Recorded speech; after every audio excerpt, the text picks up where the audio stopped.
माळींच्या प्रलयाला 27 तास उलटलेले आहेत। काल याच वेळी माळीन गावावर निसर्गाने प्रकोप केला। ज्या डोंगराने आजवर जगण्यासाठी आधार दिला, त्या ज्या डोंगराने अन्न दिलं, ज्या डोंगराने सावली दिली, तोच पुराण पुरुष कोसळला आणि क्षणार्धात होत्याचं नव्हतं झालं। 70 घरांचं टुमदार माळीन चिखलाखाली रुतलं। त्यातल्या 46 घरांमधली 183 माणसं गाडली गेली।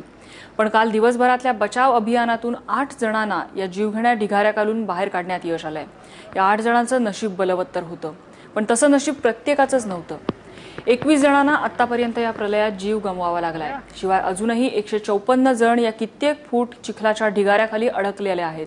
त्यात 61 लहान मुलं, 60 महिला आणि 33 पुरुषांचा समावेश असण्याची शक्यता आहे।